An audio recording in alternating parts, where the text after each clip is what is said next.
and it is lights out on December 27th, 2020 for the RLR Podcast. I'm Nick. That's Matt. We got a great lineup of topics for our end of the year. First off, Merry Christmas to those who celebrate it. Happy holidays to everybody across the world. Hope everybody had a good time with their families Yeah, absolutely. with the time off most companies were giving. I definitely think that we needed it. We needed the relaxation with our families. Was nice Uh, to have the long weekend. Can't lie there. exactly. So, with that being said, let's jump into recharge. Some Where topics to hit over the past week or so. I don't know about you, Nick. It feels like forever since we recorded one of these. I know it's been it's only been the a standard week, week, but but maybe it's yeah, because the holidays and how long. I don't know about you, how long my week was for us. This past 7 days. It just seems like feels like it's been like 3 or 4 weeks. So happy to be back, yeah, even though it's only been a week. me, me too. so, With that, why don't we start with SpaceX since you know what, and this is something that Matt and I were talking about.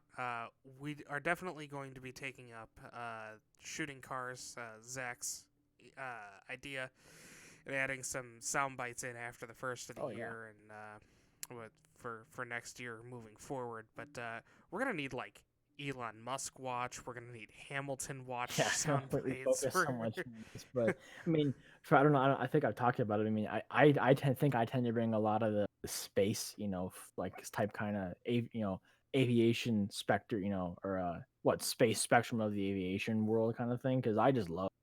Since I was a kid, I've It, always loved you bring the astronomy and space to aerospace. That's there you go. That's a good way to say it. I just love. I've always loved playing with. I used to play with telescopes when I was a kid, and I always loved like tracking the phases of the moon and just kind of love watching like reruns of the old like Apollo missions and space shuttle launches and so on. I just love space and astronomy, so I always have. So I tend to bring and keep my eye on a lot of stuff. But quick hits here that I've seen, regarding SpaceX, which I'd say, I mean, it's arguably the biggest name in space exploration or navigation currently. Besides like say NASA or other government countries' space agencies, right? Private space exploration, that is. Yeah, They have, for those who might not outside of know, Virgin, yeah, Virgin I guess Galactic, outside of but Virgin. I don't really hear much about them though, to be honest. At least that comes across the side track. I But got a buddy who works at Virgin Galactic in one of their engineering divisions. we'll see if we can get They're him still on. working on stuff. Yeah, I think definitely. It seems like every week, Elon Musk and SpaceX are making headlines, and the one that I saw recently was still cool, but the lesser of the two cool, even though it would be Starman. So if you guys remember it's like 32 months ago or something like that, at least SpaceX launched their first Falcon Heavy rocket, which is their essentially, big rocket to get heavy stuff into space, for in layman's terms. And the test of which was to launch Elon Musk's Tesla Roadster, I believe, cherry red Tesla Roadster Very with similar a to the one that I test drove way so back you in the have day. so you know what I'm talking about, and it had a dummy in a spacesuit, and they named him Starman. That was what they launched into space as a test, and recently, space or was it Starman actually had his first near Mars pass at about like 5 million miles or something like that, I think. So not very close. It was just under 5 million miles, or within 0.05 astronomical units passed by Mars. Again, it's like 32 months ago, so they've been tracking this thing through the cosmos for quite a while. I think I read now that Spaceman is in orbit around the sun, bouncing between Earth and Mars, and we won't see him come near the car and him come near Earth for. I'm trying to look here. Looks like many years. They expected pass to Earth isn't expected until 2047. So we won't see Starman near Earth for a while. But cool that he's still out there flying around in his cherry red Tesla Roadster in the cosmos. So moving on, I guess another thing is the Falcon 9, the current iteration of SpaceX booster rocket that they're bringing payloads up to the astronauts up to the International Space Station, and payloads just completed its 70th landing, which is a really big deal for space exploration in the sense that less waste, cutting costs down for reusable space vehicles, and the fact that the Falcon 9 platform has had 70 successful launches, that is launching from Earth to, I think it's near or suborbit and back down. And suborbital means basically it goes up and comes back down. It doesn't stay in orbit. And then landing successfully on the ground again. Pretty incredible. And I believe the current booster, the actual engine that they're using, this is its 5th in a row successful landing, which again is pretty incredible, I think. So definitely more to come in the future of space travel and reusable space vehicles, and we'll see what happens with the Starship 8s to get us to Mars and so on. It's a really cool achievement from SpaceX and Elon Musk and all the team over there at SpaceX. So cool, in my opinion. Very cool. Yeah, and like you said, you're very much the space in the aerospace between the two of us. But I can definitely appreciate just the amount of landings that they've had in that craft without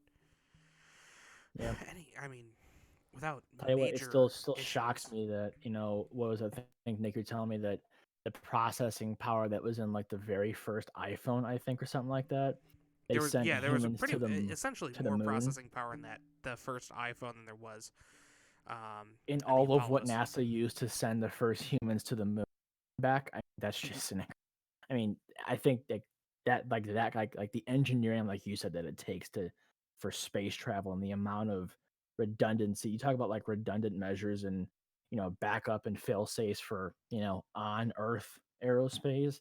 I mean, just think of all the extremes beyond that space travel is. It's kind of, I just love it. I really do. Absolutely. Speaking of rocket Back ships down to on the Earth. ground, yeah, rocket ships on Earth.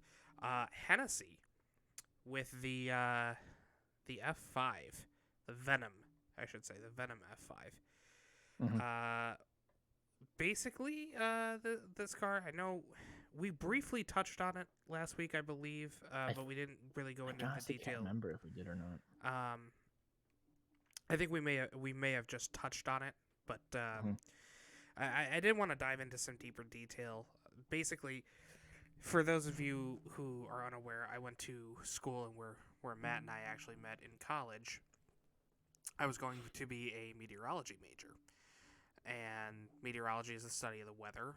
One of the things that you do as a meteorologist, or at least you can do as a meteorology student, is storm chase. And for those who are storm chasers, I promise I'm going somewhere with this.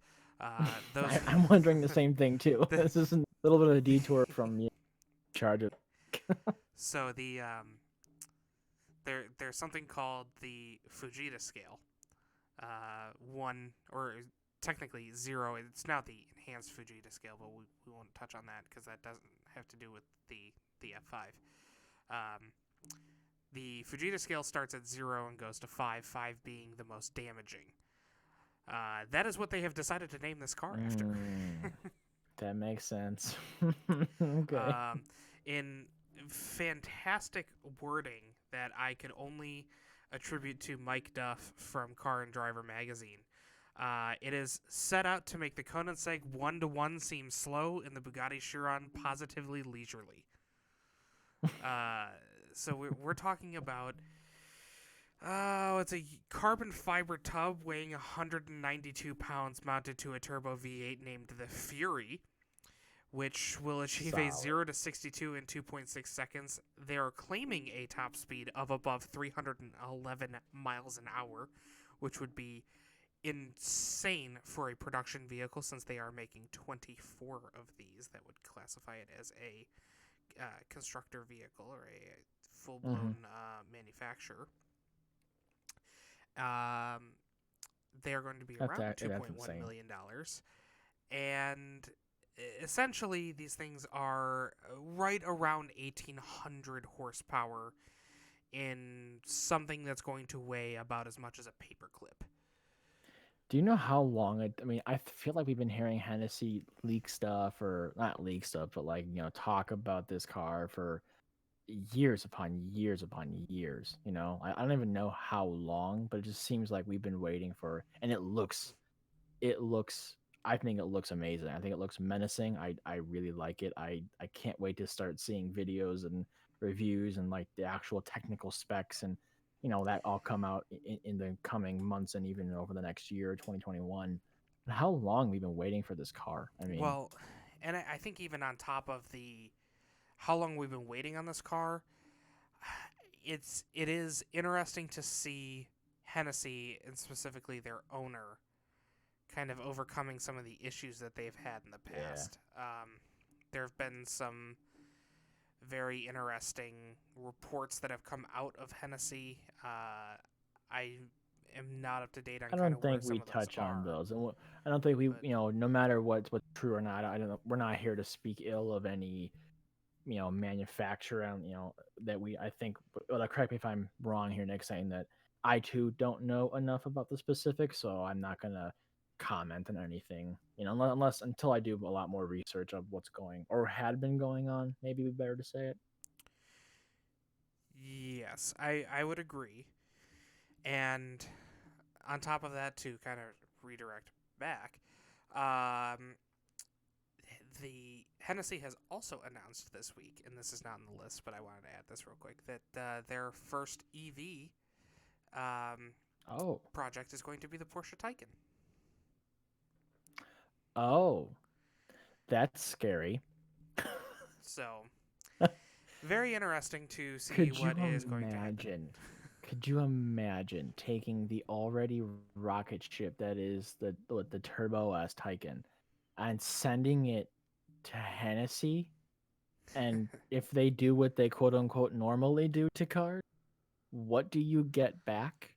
It may as well be a Falcon 9 with a seat and a seatbelt and some wheels. I mean, seriously. Yeah, it will It kind of definitely be. terrifies me. I more than anything, I'm interested into seeing what they're going to call it, based on the fact that they call like the uh, what is it, the Camaro ZL1, the Exorcist, to beat the demon. Yeah, which Um, would I think literally kill you, because isn't it basically a stock Almost everything everything on Camaro, that vehicle, yeah, is stock. except they slap a giant supercharger on it, and that just doesn't seem very safe. Nonetheless, No. the Venom F5 is an incredible machine. It's an Yes. incredible piece of artwork. I'll argue of mechanical artwork, and I for one can't wait to see what it's capable of. When those videos start coming out and test drives and this and that, even from if we only get them from the influencers and rich people who buy the car, I still can't wait to see what it's capable of. I can't wait.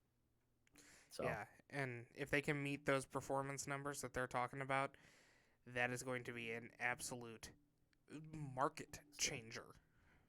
yep. So, Well, that'd be cool. Moving on down, something I saw with BMW, maybe a little everyday cars.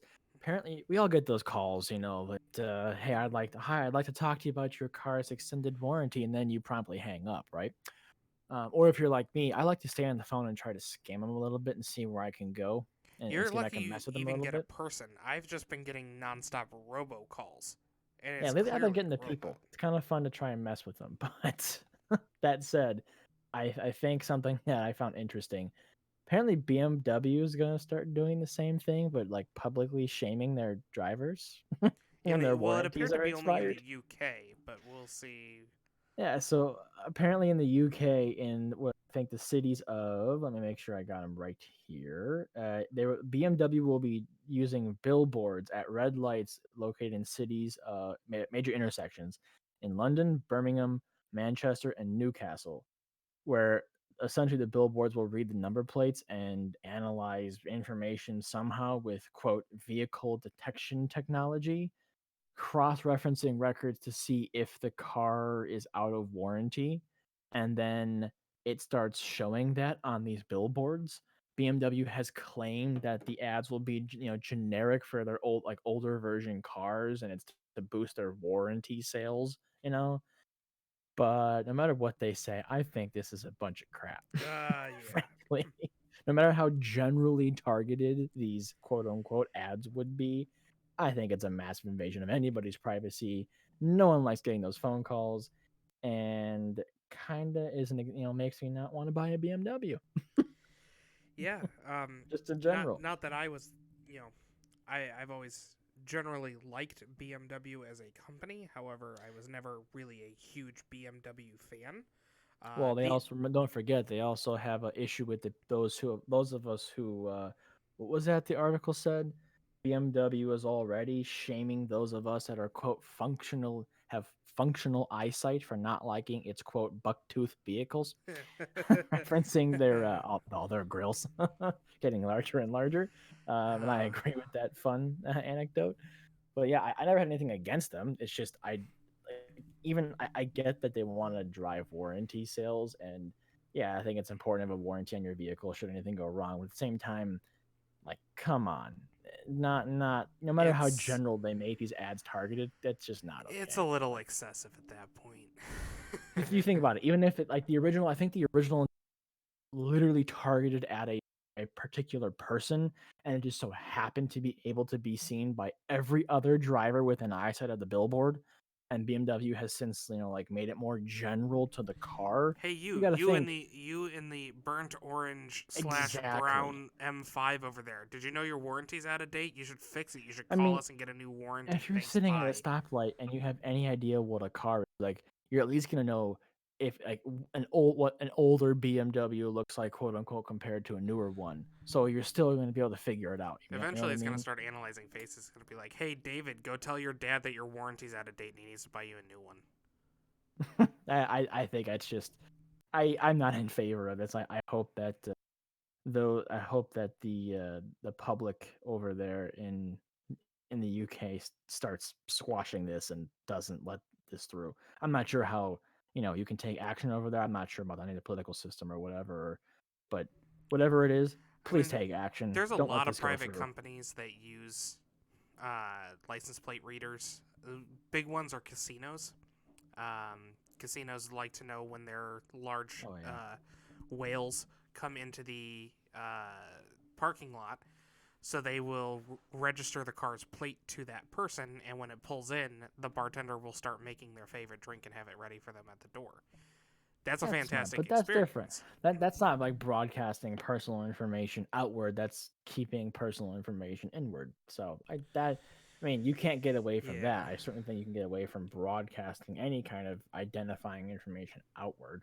We already don't have enough privacy in today's days. Nonetheless, BMW, whatever this is in reality, because I can just they keep changing what this is going to be as people like obviously don't like it and speak out against it.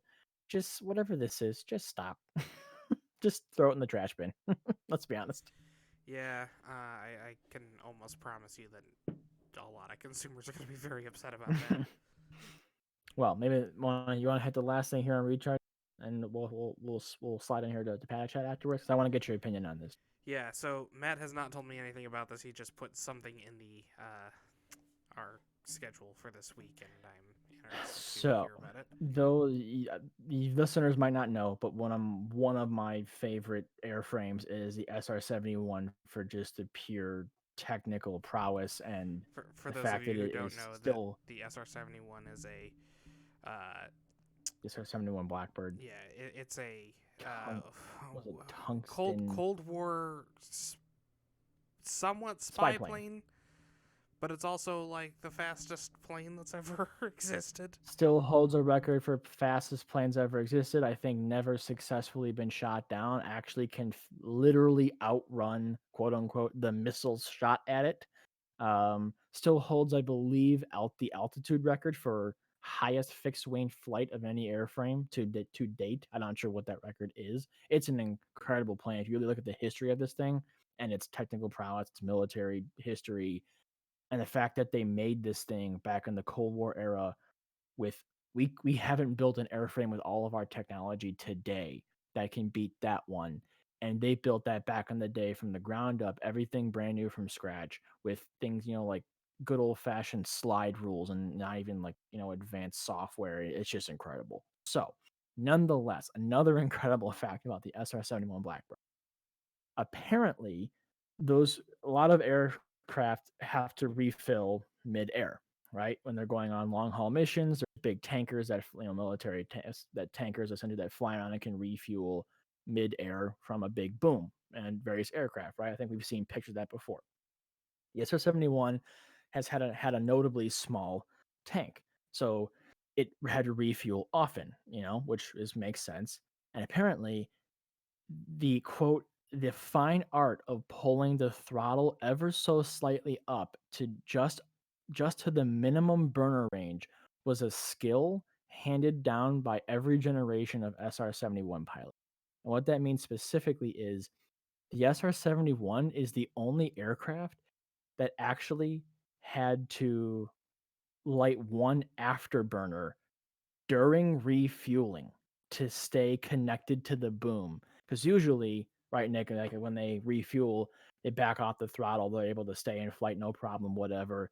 But the SR-71 actually had to engage one of its afterburners to stay with the air tanker to continually refueling successfully, which I think is nuts. And the reason is because they would be taking on like 70 to 80,000 gallons of fuel on these refueling trips, apparently, which would shift the entire center of gravity of the aircraft from when it was empty to when it was full. So much so that it got so slow and sluggish that they had to engage an afterburner to the minimum on one of the two engines just to keep up, which I think is nuts. And That's so counterintuitive to how furthermore, fast that plane is. it did not like subsonic flight. I can't remember the name of the engines, but the engines apparently did not like subsonic flight. And the other cool thing was they would light one afterburner. So you could imagine they also had the problem with one engine pushing the aircraft a certain way. So oftentimes they would kind of like fly sideways and look out the quarter window to their left or right. They'd be flying sideways trying to wrestle with this aircraft just while they're refueling. And for all the prowess of this aircraft, I just find that nuts that it was such a beast to refuel, and the fact that they had to use their afterburners to keep up. It's awesome, frankly. Yeah, that's I'm having such a hard time wrapping my head around that right now. I found this. I follow, for those who are listening. I follow like aviation history, like stuff. Like I follow a lot of those pages, and that was the recent one I actually just read about like yesterday or 2 days ago, and it was it. I think it's nuts. For I think it's just insane. Oh man. Yeah, that's yeah, that it just yeah, I can't I'm really struggling to wrap my head around that one, but well, So I'm reading further in this article. It says using one afterburner caused another problem, asymmetrical thrust, which is what I was talking about. So right, yeah. some pilots use a little rudder to handle the yaw. Others left the rudders alone, flew sideways, and looked out the front quarter panel to see forward. The quarter panels were located on either side of the windshield. Only the left quarter panel was wired for defogging, so we always lit the left burner to yaw right so we could use this feature if needed. Like it just goes like this aircraft is just incredible. It's just insane. Huh. Oh man. And yeah, that's yeah. I've been playing a lot of I flight sim think it's lately, and I've been trying to practice my crosswind landings. And I mean that in and of itself is something that is not always easy for even the most skilled mhm. pilots out there. But to do a cross, Oh yeah. essentially what would be a crosswind mid-air refuel, Mhm. is that I mean that's why they were the aces of the aces with the Air Force. So Yep. Those were some extraordinary pilots.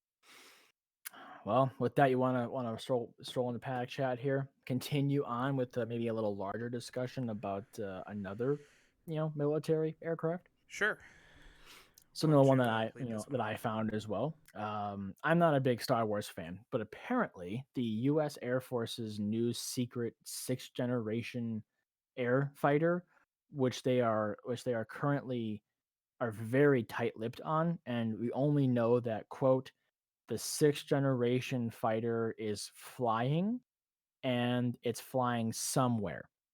We know nothing else about it besides that, which so makes sense. And they're calling it, let me see if I got the name right. They're calling this mysterious new aircraft the quote next generation air dominance fighter, the NGAD. So the NGAD is reportedly going to test a essentially an artificial intelligence co-pilot.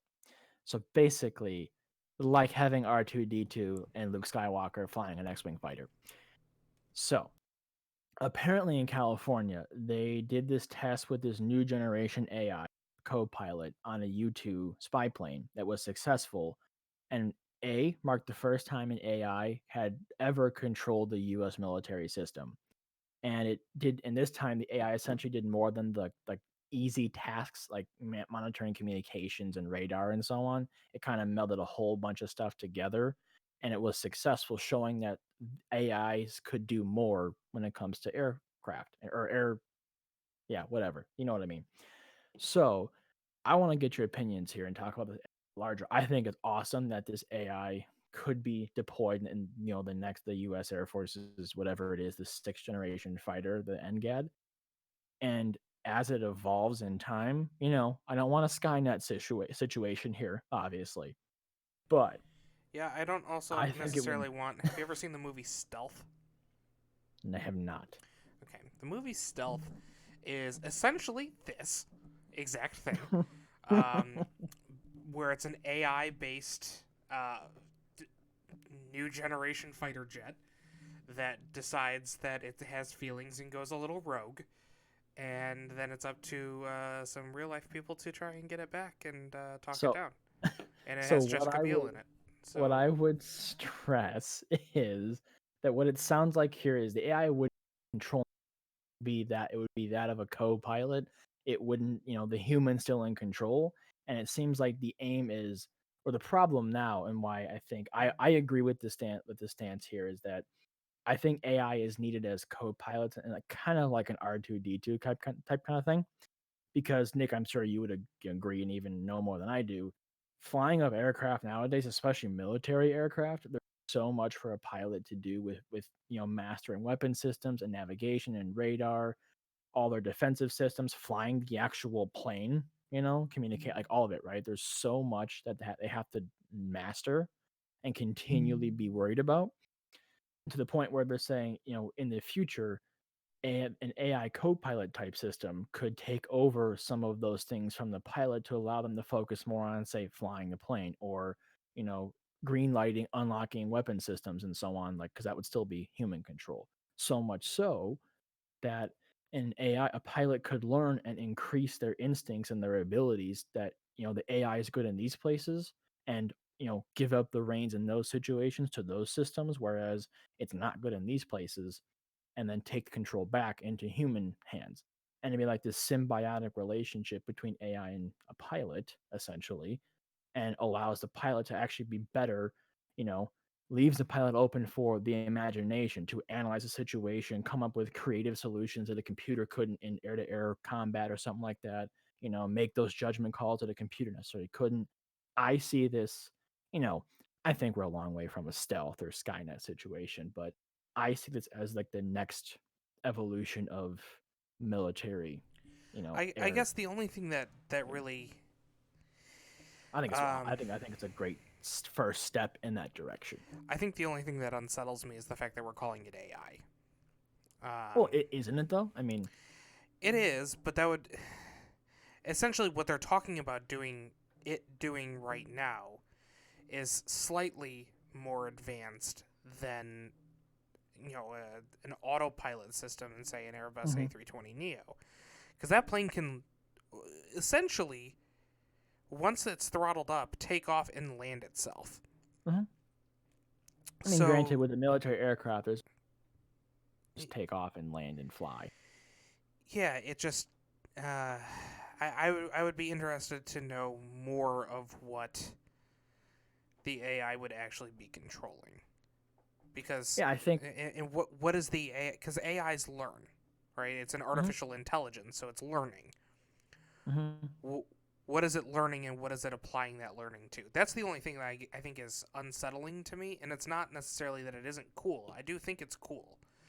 Yeah. I just find it a little unsettling that it's learning and not knowing what it's learning. I mean, to be honest, I Because don't know what, like, I would agree with what you're saying, and like from a logical sense. I mean, to be honest, I'm gonna keep trying to find out information. If I find anything new, I'll definitely bring it here for discussion in the panic chat, or maybe a recharge just for over the past week. I think that, yeah, with how AIs don't just learn, like, as you and I both probably know, AIs have to at least be initially taught simple things to continually learn off of that. I think, with what the article is talking about, that the kind of integration, like an R2D2 Luke Skywalker type thing, I think is a long way off. But this, artificial co-pilot testing in the next generation fighter is the first iteration of that, to take some of the strain off of pilots so they can focus on, the more human focused task of, like, flying a plane, or messing with weapon systems, and making judgment calls and analyzing situations. so I then think that, so then the yeah, question that I have is, and again, I'm not expecting you to answer this. I'm just thinking out loud. throw it at me. What do you got? Isn't this essentially then just putting a human into a drone? Or are we blurring that line I don't doing know. Yeah, this? like I I I, mean, I it's never thought that one. To be honest, I read the article, and the fact that they were, like, the first time, quote unquote, that an AI has ever taken control over a military system was, of all things, with the U-2 spy plane. I mean, those are notoriously hard to fly, and those are great pilots. And as I'm sure you know, some of the nuances to taking off and landing, and just with the gigantic wingspan of those things, that struck me as, holy crap. You know what I mean? Like, it is interesting. I'm kind of confused and intrigued at the same time. And I think more than anything, this is just, we don't even know what the 6th gen fighter is yet. Like the NGAD, they just have literally confirmed the only stuff that I think we know from the Air Force, the US Air Force, is A, that it is flying, and B, that it exists. Maybe not in that order, but there's nothing else known about this thing. I mean, right. so I It think we would saw the just same thing be with the it's F-35. interesting, and again, I'm speaking more or less. I'm thinking out loud Yeah, and I don't just know. I feel like I could see, if you're asking me what I think this would take form as, is just what the article described, where, it's a symbiotic relationship. The AI learns from the human and vice versa, but the human still maintains control over, effectively everything, and can pull systems away from the AI. I don't foresee an AI being able to, you know, I think, what, like, military pilots can't just fire their weapons whenever they want. They have to have authorization, and actually, be like, specifically, green light their weapon systems. I don't see that ever going into the hands of an AI, frankly. Because, again, I think, what, there's an argument that has existed since the, what are those things called? The Raptor, like, not, what are they, the Reapers, or the Predator drones, all those things, talking yeah, about when those first came out. And a hot topic of, US foreign policy is drone strikes and so on, obviously. No comment on that from me, or I think us here. But, I think a big thing there was, can AIs or whatever, ever actually outwit a pilot? They know ones and zeros, yeses and nos, black and white. But what about those complex situations that a pilot finds himself in, where they don't follow the rule book to, successfully thwart an attacker, or evade a hairy situation? I don't ever see an AI taking over there either, personally. At least not for, I mean, what, 100 years, until, we have, like, literal robots walking the street, and AIs are quote unquote perfect. You know what I mean? So, yeah, yeah, I don't know. It's I think it's really cool. I always like seeing features. And hey, it could just be, testing an AI, much like the F-35 fifth gen fighter. They tested all this stuff. It was vastly over budget, vastly delayed in production and delivery, and, had all these glitches and issues, and still does. And who knows? It could be hearsay right now, but I think it opens up a lot of opportunity, if depending on the way it's done, frankly, you know? And who am I to say? I'm not an expert, so we'll see. As long as there ain't, Skynet does robot rule, I think I'll be fine. Yeah.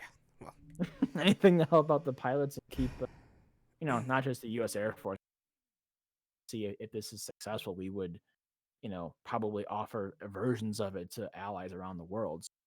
Anything that keeps people, helps pilots and soldiers, men and women in armed forces around the world, not just the U.S. and all our allies too. If it helps them eventually, we get it fine tuned to where it works. I think that again, anything that helps, I'm willing for my tax dollars to go towards. Frankly, I want to keep those men and women safe. So, yeah.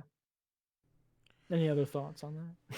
I think we've got that pretty much covered. This is going to be a very aerospace heavy episode, Yeah. just based on some of the stuff that we're talking about. But I did want to Speaking of that, do mention, you want to hit yeah, hit maybe more commercial aircraft and talk about Airbus and all that? yeah. So obviously, with everything that happened, and we've talked about it in the past on the podcast with obviously the 737 Max issues and the 737 being the most popular 737 platform being the most popular aircraft essentially to date.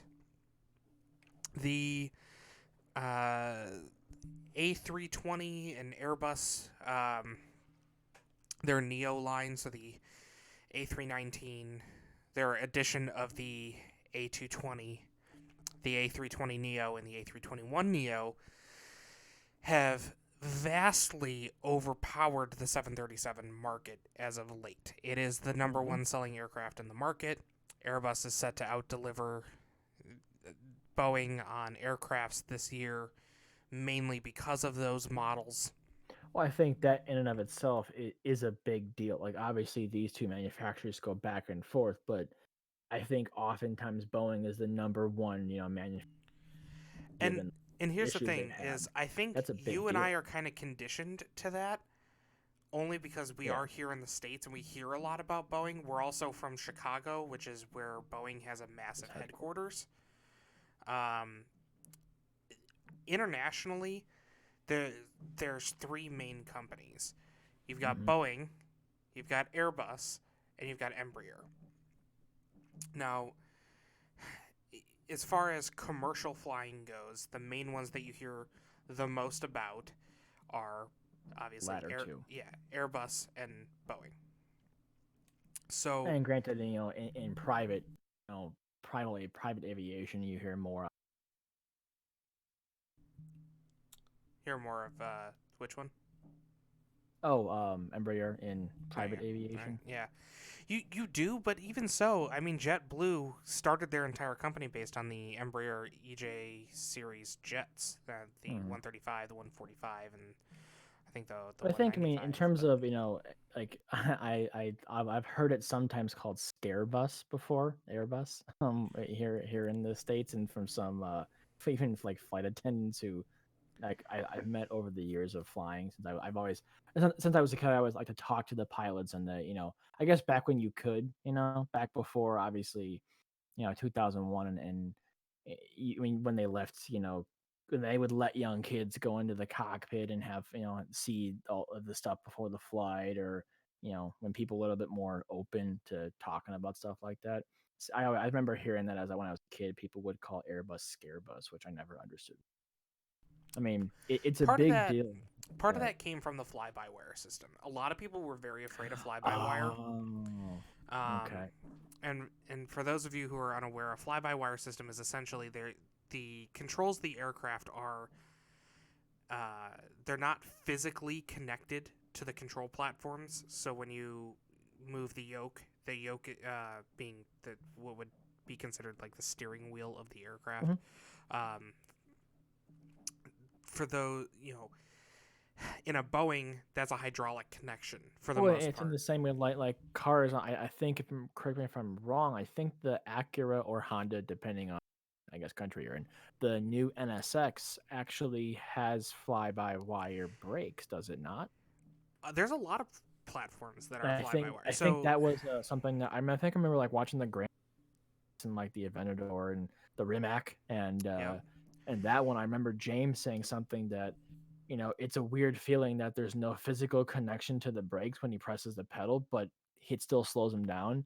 It's the same thing. Like, it's not actually connected to anything. It's an electronic And computer fly connected. fly by wire, or essentially drive by wire systems, have been around for quite a while now. Airbus, I mean, has been using them for a long time. That's, again, But like any maybe new technology, takes time for people to get used to it. well, but in addition, I mean, our former 2007 Pontiac G6 had a it was steer by wire. It had Really? a hydraulic backup because we did have the steering box go out on us, the electronic powered steering go out on us. And I that's didn't know. essentially it was an electronically assisted power steering. However, majority of the actual steering angle and things were essentially a fly by wire system. Huh.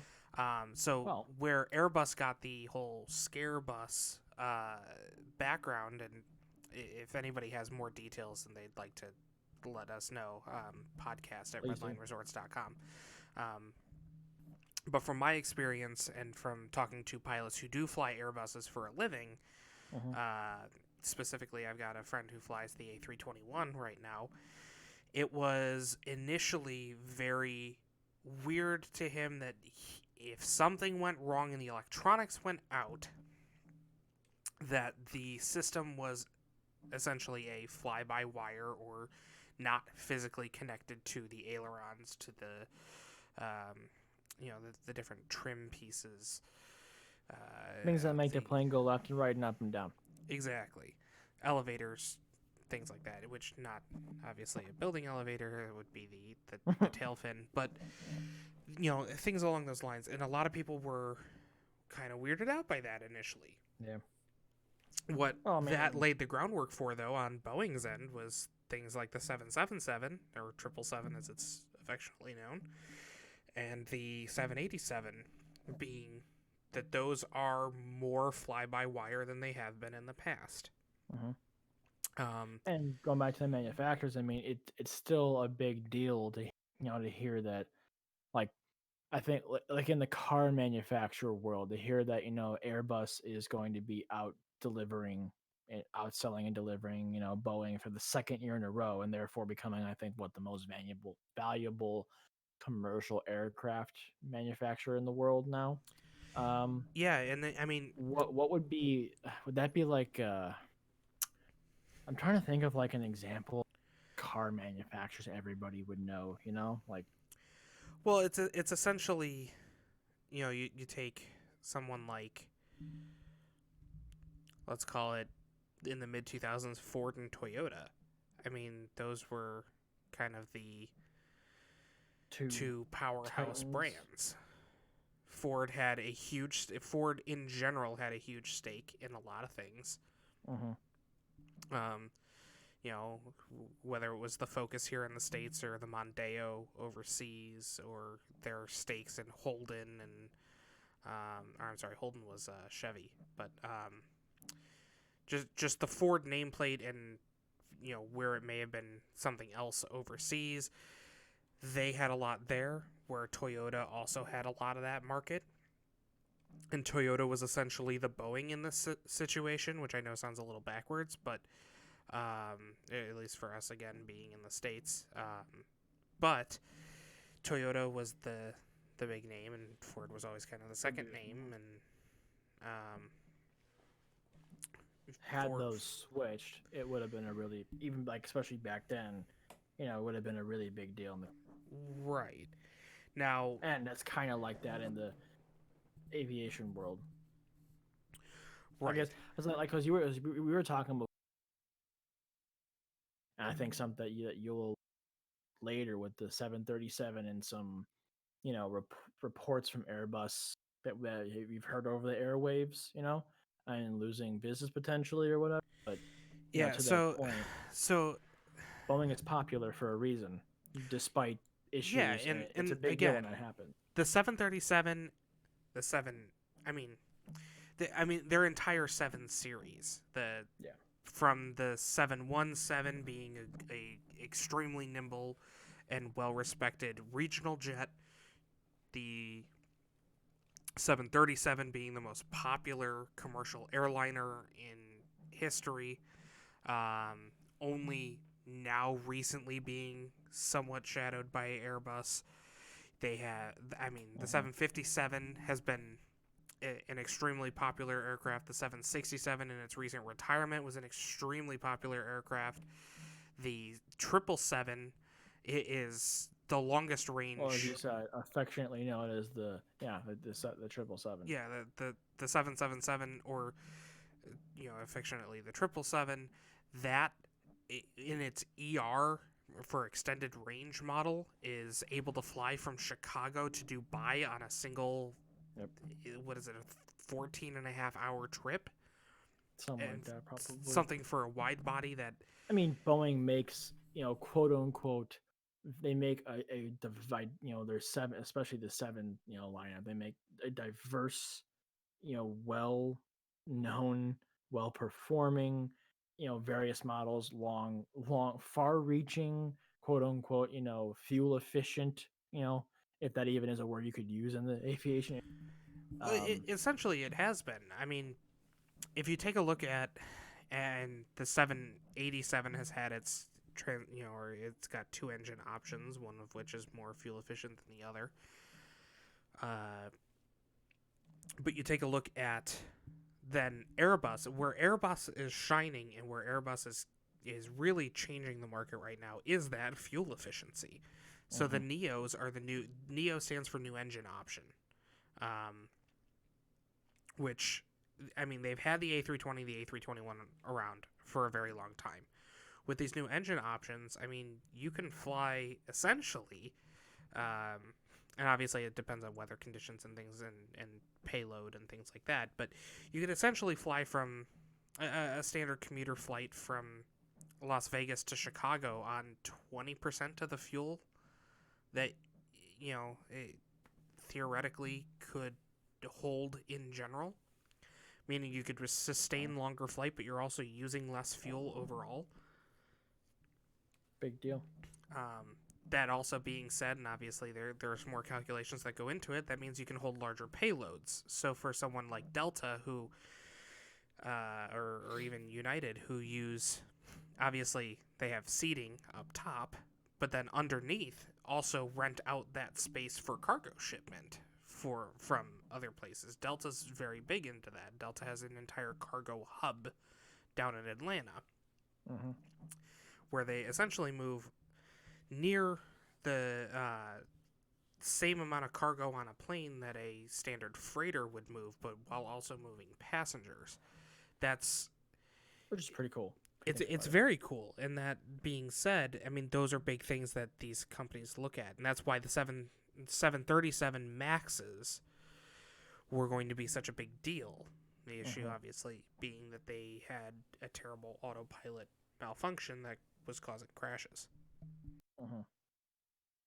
Well, interestingly enough, though, with Airbus and their recent, recent, current success, because they've had success, far and away throughout the years, like many, many, many, many years, like recent success, quote unquote, compared to Boeing, and given the 737 Max issues and all that, you were telling me that despite all of that, obviously the 737 has been sort of recertified by the FAA to fly. We've seen what I think some Mexican airlines, I believe, recently conduct successful commercial flights, as well as you say Air Canada had one a little while ago. Well, I wouldn't say successful. let me finish this Airbus thing, and then we'll touch on the 737. Oh, okay. But, I thought you were segueing there. No, I just wanted to make note. So as of July 8th of this year, Airbus did not get any jet sales. Zero.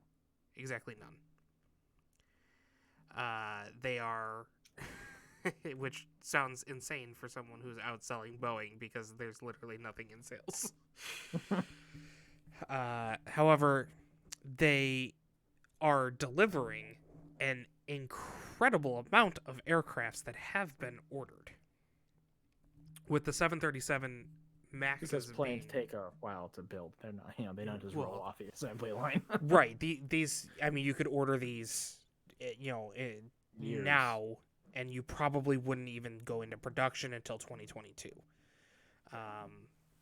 In fact, then it would be the end of 2022. You wouldn't see that until, in fact, July was when they were expecting 2023 orders to start being delivered. So it's not a fast thing. It's not something you can go to a car lot or a airplane lot and go, I want that one with these options, and have it in I want 6 it in weeks. blue. Right. So, Airbus has been struggling, and they had a horrible drought this year, obviously with COVID travel being nearly non-existent in most of the world, especially their main market of the European market. They're a French company, for those of you who don't know. But then, yeah, the interesting thing has been, and this is probably what ended up selling Boeing, or what ended up keeping Boeing afloat, was the fact that while the Boeing 737 Maxes were taken out of the sky for their issues, the Airbus market, because there was nobody really looking to buy any other aircraft at the moment, Airbus never got any of those sales. They were expecting to get some of those sales, and they never got them. They might have gotten a few, but they didn't get near what they were forecasting. So, as far as promises go, I mean, they are expecting from 603 deliveries last year. They are expecting to deliver right around 416 in 2022, so that's a loss of almost 200 aircraft. And a lot of that is coming back in where we're seeing the 737 MAX deliveries coming in place. Now, those numbers are going to be a little bit inflated because technically a lot of those 737s never got delivered in the first place. And they were continuing to be built even while they were grounded. So all of a sudden, we're going to have a surge of Boeings going out into the market. But yeah, they had not. I think at that point they hadn't even yet diagnosed, how to fix the issues for the wide market and blah blah blah. So, technically, right. if I were building the planes, I'd say, we know something's wrong with them. Just keep building them because then we'll have them to deliver. We do the final fixes, quote unquote. Right. So, and is this going to the next point where you were telling me about? So you've seen 737 Maxes, though, as I was saying before. So the 737 Maxes flights back in service, quote unquote. Exactly. Approved to fly, and it's starting to take up, and that's notwithstanding like what public opinion and so on. That's going to be, I think we talked about before, right? American Airlines is using them as essentially they're going to be the ultra economy planes now. From what it's still going to be a huge hurdle, I think, to for the savvy consumer who actually looks at what plane they fly on. Yeah, it's still going to be a huge hill no matter what happens. But you were saying something interesting that there was I think an Air Canada flight you said that had a engine malfunction on. Yes, so it was Air Canada was getting their plane back from what I understand from Boeing. And in its ferry flight, which is essentially where you get it delivered to the first hub to pick up passengers. So it was no passengers, just staff aboard. In that ferry flight, it experienced an engine failure and had to divert. Again, that's unlucky. Very unlucky. I don't necessarily think, unless we start hearing more and more reports, I don't think that this is going to be a widespread issue with the MAX. That happens. I mean, commercial aircraft, are engine failures. They can fly on one engine, Right, which is why there's the whole theory of double redundancy, where not only are you redundant on both engines, but there's also a redundancy for each of those engines to be able to continue operating or being able to be restarted. So that little hiccup, withstanding, what I found fascinating, though, is what you do, right, is that Airbus is you're seeing reports of Airbus losing business because of, albeit in large part, successful restart of the 737 Max, quote unquote.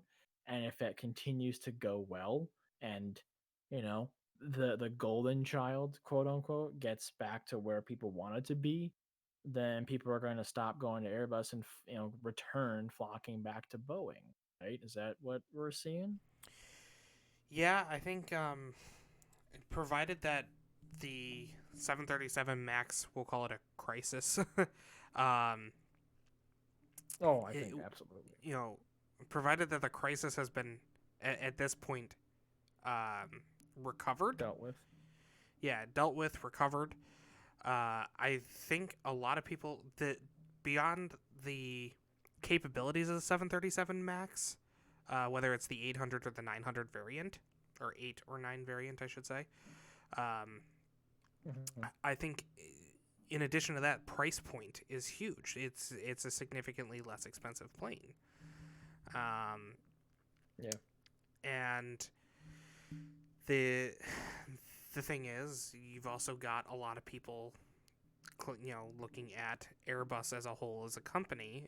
They had, 3 entire months without a single jet order.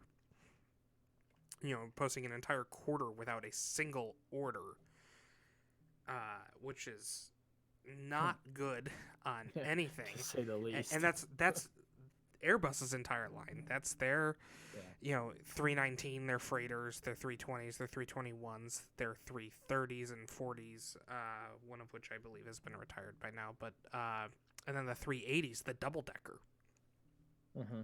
So not a single order across, any of those 3 months. And on top of that, laying off or firing 15,000 employees.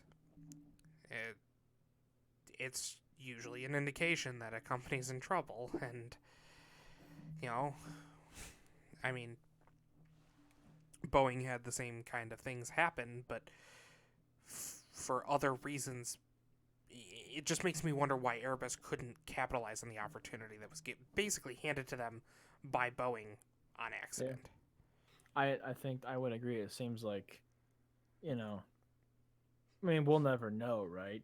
But I mean, would you argue that in any normal circumstance, there's this unfortunately, right, this massive opportunity handed to Airbus, but also I would argue that COVID in 2020 played a large role in that as. I know that this is a couple of years old, right? But it's not like it was business as usual for like the past 3 years, quote unquote. Essentially, the opportunity window, quote unquote, has kind of been tarnished, and they've had to. You know, And I'm trying to again, make I sense, think you know part what of I that had mean? to do with the COVID pandemic, but Granted, it wasn't just this year, but it does. It's not like recovering from the crisis, the max crisis is going to be a 2 month thing. It's going to be years, obviously. Still, well, it's and been what, 2 years, right? I mean, yeah, so that's something I also did. I forgot to bring up when we were doing planning. I wanted to make a correction from it was either last week or 2 weeks ago when we were talking about the 737 Max line. I thought this happened in February of 2020. This happened in February of 2019. Was the grounding? yeah, I thought it was like almost 2 years, but It has been almost 2 years, and I, for whatever reason, was losing track of time, and that's kind of reminiscent of this year. But yeah, I mean, they had pretty much 2 years to take orders from Boeing. They did initially, and then unfortunately for them, it fell flat on their face when the pandemic hit, and nobody was buying aircraft because nobody knew what the future of air travel would be. mm-hmm.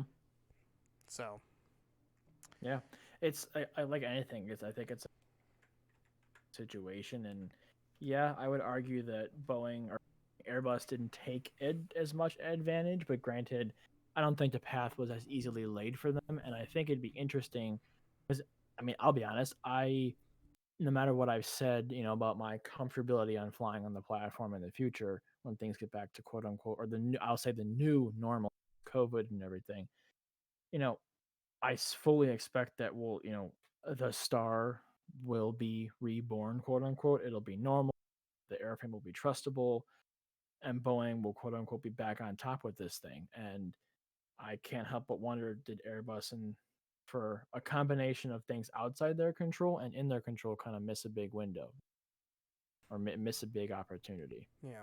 But we'll see. I mean, we're this industry is one of the biggest ones, I think, with things constantly changing and still not back to any kind of normal with passenger rates and jet deliveries and so on. So really, time will have to tell, right? I mean, we truly don't know yet. Right. And frankly, you and I are just people who like airplanes and just have opinions. we're Right. not industry analysts or experts or any kind of any sense of the you know expert word. So Right. And it's something I would consider myself maybe like whatever one step above enthusiast would be. oh, 100%. Um, Yeah. I am by no means an aviation expert. However, uh, I do play a lot of flight sim, and that does not qualify me for anything. However, I would like that to be known. And I do a lot of research into the planes that I Mhm. genuinely enjoy flying in flight sim, which stokes the fires of my one step I above would say to that enthusiast. point, like, yeah, I think you hit the nail on the head, Nick, that, it's not like we're not talking. I think both, I mean, I'll piggyback off that if you allow me to. I mean, to anything aviation related, anything we talk about, we're not just talking out of our, out of our rear ends here. We're, we have research, we care about it, we follow it on our own time and just things we find interesting. But as I've always said, I won't talk about something if I don't feel I'm informed enough to talk about it. And the things that I think we talk about here, we're both comfortable enough to say that we're informed about. You know. Yeah, I agree. So Well, with that, do you want to hit the last two things here, real? I think. yeah, so why don't I did a lot of talking on this? Why don't you touch base on Yeah. the whole Red Bull situation, their ethos going Yeah. on? So I just want to get your thoughts here. We haven't, F1. I mean, it's off season. We're going to continue to see things pop up, in discussions. Something I wanted to talk about a couple of weeks ago with with the Sergio Perez being quote unquote hired, picked, chosen, whatever the word you want to say, for Red Bull's second seat is a changing ethos at Red Bull as part of a continuation of turning their second drivers. And we've seen with Max Verstappen is a great driver. Red Bull him up from the juniors to I think Toro Rosso real quick, kind of bypassing a lot of steps. And granted, he's talented, obviously, and then put him in, the premier team seat. Because for those who might not know F1, Red Bull isn't just a Red Bull F1 team. They have obviously AlphaTauri, they have junior teams and two and so on, and junior drivers and driving academies and blah blah blah. So they have other people that aren't just Max Verstappen and say Alex Albon. And to that point, they put Sergio Perez, which albeit is not as an experienced, a full package driver, if you will. And I think it's an interesting change of ethos at Red Bull, where it's a short term solutions for at the detriment of long term problems. I always like to go with the long term solution because you're eventually going to realize those long term effects versus short term fixes and band aids. And I think that them hiring quote unquote Sergio is showing that where is the path for all of their junior drivers? You know, they still say that they have a vested interest in Alex and they want to see him grow and get better, but they relegate him to the tester and reserve seat. So how can he truly perform to get better and you know show that he's worthy again? Right? That doesn't make any by them hiring quote unquote an experienced full package driver. It might make sense in the short term to hire these star players to fill the seat, but what does that say about all their junior drivers? Where people, drivers like Pierre Gasly or Alex or drivers in F2 that they have in their where they just pick and choose people that can bypass the entire essentially system from junior on up and the career path. what does that mean for a junior driver? Like, if I were a junior Red Bull driver, I'd be saying, hey, they're just picking whoever they want for the seat, whoever's like, the full package, no matter where stage they're in. I can't realize my future here, my career here.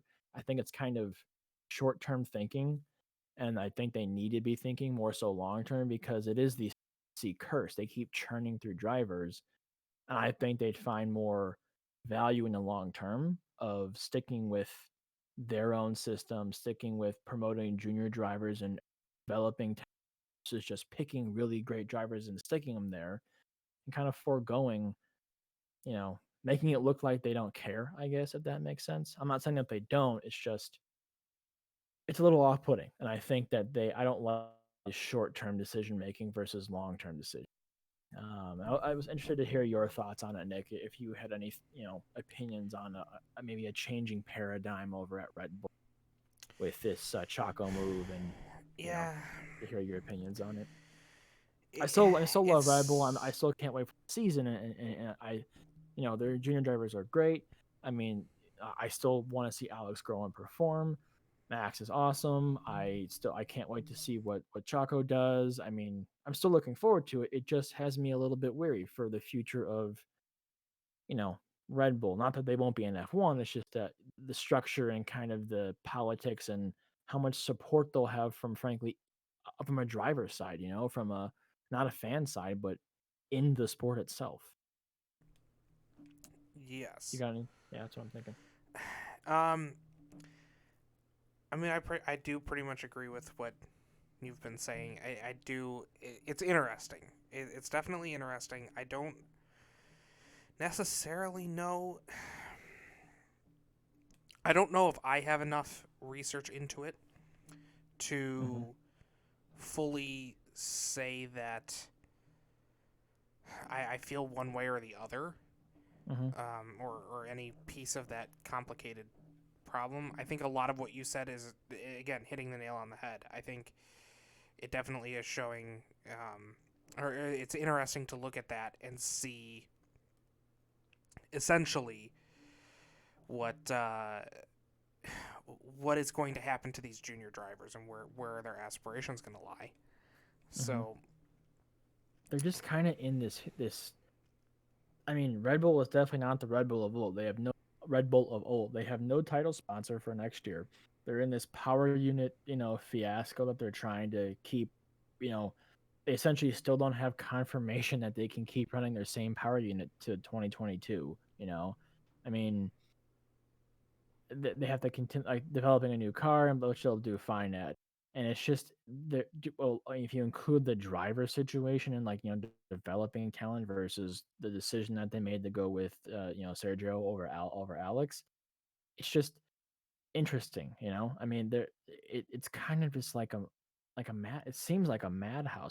All these moving changes and all over the place. It kind of has me a little worried, to be totally. yeah, well, I think those are definitely well founded. Yeah, I don't know. We'll have to see. I do agree that Perez is a short term fix. He's a great driver. Like that is goes without saying, right? I mean, he's a great driver, and he's shown strong performances. I can't wait to see how he'll challenge and the back and forth between him and Max.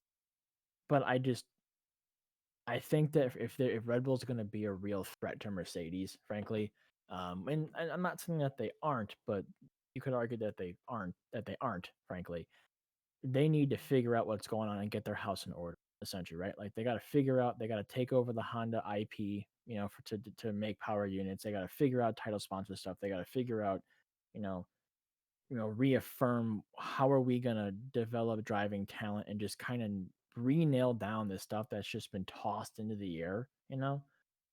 I think that they'll do it. It just I don't know. Sometimes I kind of wish I could be a fly on the wall at every team headquarters and just see the inner workings, obviously going on, amongst these teams. Like, 'cause I can't imagine what's going on inside Red Bull right now. I think it's just got to be kind of all over the place. Yeah, I don't know. It's a thought that's kind of eating away. See all these articles pop up and things about Perez and Albon and because like we said, if we feel for Albon, and obviously Gasly had the seat taken away from him, and he's performed very well this past year and kind of stuck at the Red Bull. Alex performed well enough that they made the decision at the end of the freaking season versus you know at the middle, like, you know what I mean. It took him a long time to choose to not go with Alex, and I don't know. I Yeah, kind of I don't know what the future holds. Red Bull in terms of drivers and driver relationships. Who knows? Who maybe it's Sergio 1 year they'll go back to Alex and promoting young drivers and talent. They'll figure out their power unit stuff, this and that. Who knows? I just think it's a little worrisome yeah. from a team that I love so. It's an interesting place to be, especially since well, and on the AlphaTauri side, I mean, they're bringing in a new junior driver as well. It's just, Yeah, wh- I mean, where do you it's go? What do you interesting. do? And is there an ethical boundary that Christian Horner is dancing the fine line with? Yeah, and they just have to choose a way. They can't, obviously promote. Like they just did, as you point out, they just did promote a junior driver, but yet they don't quote unquote promote a junior driver by reinvesting in Alex. Like they need to. Yeah, it's a very interesting and Yeah, I'm sure very complicated. Um, yeah. just At the end of the day, whatever helps them win, it gets back to a constructors championship, I guess. But I'd argue that they need to start making long-term decisions and not short-term ones if they want to keep sticking it to Mercedes and being competitive, let alone win. But I'm not an F1 speculator. I'm not an analyst. I'm not in the world. I am just an enthusiastic fan that has opinions like anybody else. So, yeah, uh, anything else you wanted to reference? I guess as we close out the year of yeah. the It's podcast. weird to think about that this is closing out the year, but this is the end of our 2020. This is the end of the first Yeah. calendar year of our podcast. So for those that have listened, I mean, we can't thank you guys enough. Absolutely. Be interesting and increase the audience and reach more and more people. Again, this is something we're new to this, like anybody else. We're just plugging in the mics and giving it a shot. So we appreciate anyone who comes along for the ride. But with that, anything to say about the year in review, Nick? It's been an interesting ride for sure, and I'm just hoping and looking up to 2021. It's got some very large shoes to fill, but as long as there isn't a global pandemic for the entirety of the year, I think it will fill those shoes. I think if everyone would join, if you two would join with me in saying that 2020, good riddance, you sucked. Yeah, I would So agree. many fun, cool things that we had planned content wise that kind of got kiboshed because of COVID, and And that's something definitely, for those of you who listen on YouTube. We didn't intend on this channel being or our channel being just the yeah. podcast. We had video ideas, we had content ideas, but with COVID We had trips restrictions, planned. We had stuff exactly. with even like with Porsche lined up at one point, and COVID killed everything that we had frankly set in stone. Like a lot of it was set in stone, and it just kind of when everything shut down, it just killed it all. So we're gonna work hard. I think next year, my 2020 closing thoughts is we're gonna make some changes. We're gonna continue to evolve. I think evolve and you know cater to what we think is the best thing to do. We're gonna think of new ideas and not just do the same old thing. And I think focus on growth and evolving and getting better in 2021. Because frankly, 2020 kind of kicked us all, while we were down. I think we get back up strong and kind of hit the ground running, even more than we already have. I absolutely agree. So, Well, with that, I think that's the checkered flag on this week. For those who listen on any of our platforms, if you have any questions or you want to reach out to us, please reach out to us at Redline Resorts on all platforms, as well as you can email us at the email address is podcast@redlineresorts.com. Thanks for tuning in, everybody. We can't thank you enough for your support over this past year as we started this project. And with that, we do have an announcement, I think, Nick, if you'll indulge me here, that we are not going to be recording an episode next weekend. That would be, what's the date on that, Nick? Would that be the The 3rd? it's either the second or the It'd be the 3rd. I think it's the 3rd. So we will not be recording an episode on the 3rd. We're going to try out some new things, some updates to the podcast, and we'll see you guys back here in the new year on January 10th, 2021. So with that, again, thanks for tuning in. Happy New Year. I'm Matt, and that's Nick. We'll see you guys later. Thanks, guys.